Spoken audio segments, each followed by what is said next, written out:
What I love most about City Skylines is the fact how the citizens enter the subway. And I mean the ones that actually go in there with their bike.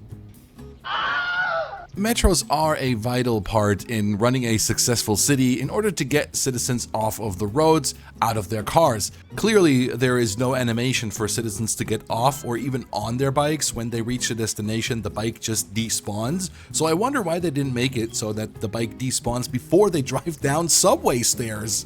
Ah yes, what a nice day to ride the bike to work. Now all I gotta do is take the subway.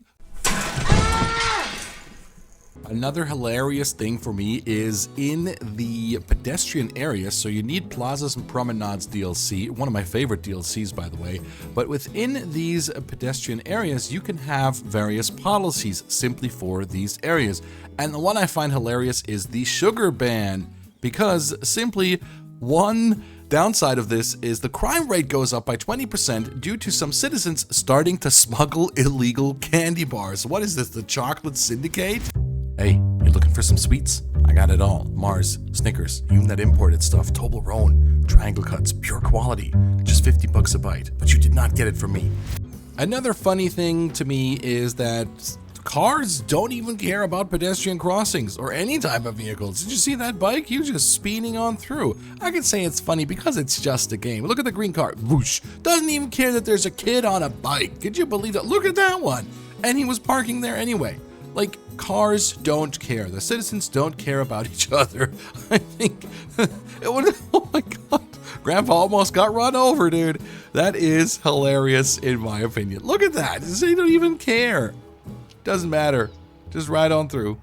One of the most useless and funny tools is probably the D-Zone button. Right here, we have the D-Zone tool. Release the area of any zone type with any zoning tool selected. You can also use the secondary mouse button on a zoned area to release it. Of course, we can go here, we can click the D-Zone tool and D-Zone something, or we can simply right-click and we have it D-Zoned. On PlayStation, it should be the circle button, and on Xbox, the B button. So this should work on console as well.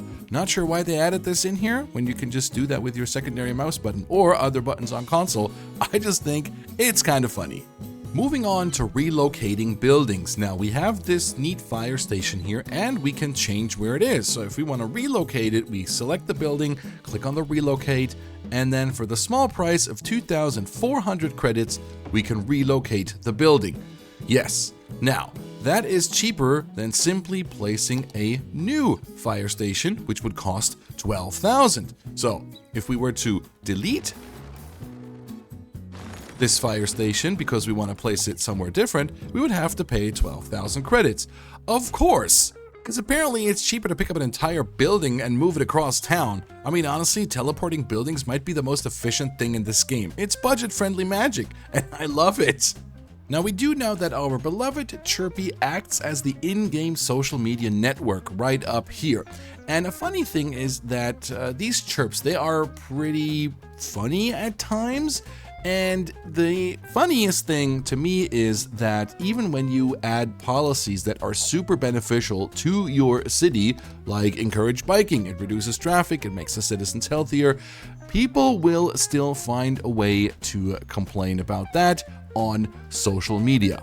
Right here, Ashlyn Price. My spouse forces me to take the bike instead of our car. I don't want to. Hashtag cars rule, hashtag encourage biking.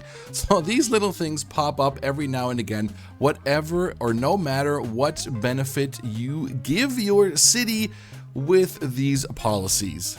And we have another one by Edward Lewis. I added the smoking ban at Mayor. Who are you to say what I can do? What's next?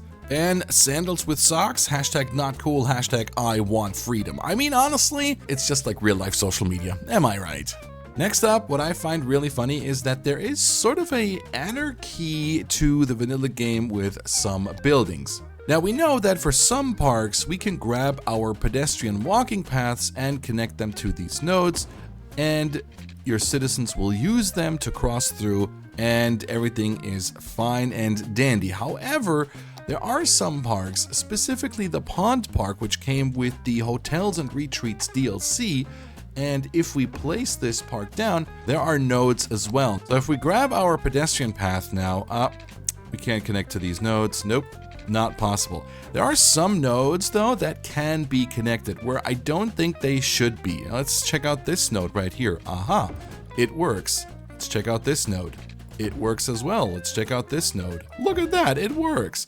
And now, the funniest part is this node doesn't work right here, but check out what happens if we go to the next node on the right. Boom. The path totally glitches into the park. And yeah, I mean, I don't know. Did somebody forget to add some sort of collision here or something? I mean, look where we connected the paths. This is not, this should not be. I don't think so. We got bushes in the way. We have whole flower beds in the way, but we connected a path and the citizens would use it if it is connected properly. So I think that's kind of funny. It is kind of like Anarchy, specifically with this path right here. I like this a lot. Now we could really check it. Look at how far this goes. If we go to the curved roads tool, we can see. Look at it. It's just clipping into the node. As soon as it clips out of the node, we can connect that path. I think that's really cool, and we can do all kinds of shenanigans with that. Now look at that. It even deforms the original path that is attached to the park. Yeah, just another funny thing I picked up.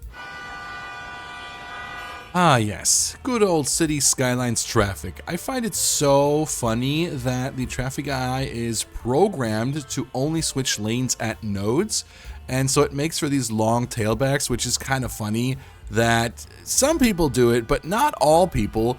They don't even overtake anymore. They just stick right behind this huge, massive line of traffic, right? I mean, one guy stops and the entire city agrees. I mean, they could literally take any other lane, take a different highway exit, but no, they're all going to stay here in this one lane while this tailback goes longer and longer. I mean, I guess they're thinking like, this isn't a traffic jam. This is a community event. Who needs free lanes? Am I right? And another hilarious feature is the bus monorail hub and the bus station. So the bus station, you can see here, costs 65,000 credits. Now, if we go to the bus monorail station right here, which is from the Mass Transit DLC, by the way, we can see it's only 32,000 credits. Now, and it has a road. Let's place that. Now, let's have a look at something interesting, what I find really funny. So, the bus monorail station, if we check the bus stops, we have 1, 2, 3, 4, 5.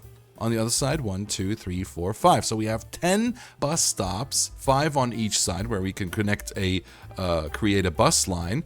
And the bus station, which is only for buses, has 1, 2, 3, 4, 5, 6, 7, 8, 9, 10, 11, 12 stations where you can create a new line, create a bus line. So you can create 12 bus lines that stop here or go through here.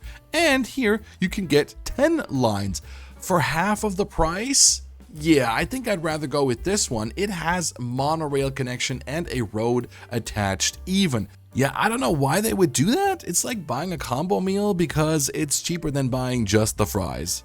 Let's talk monuments next. Now, monuments are for city-wide coverage, taking the medical center for an example. Now, this has citywide coverage. We can now see our average health is at 73%. Let's put down the medical center.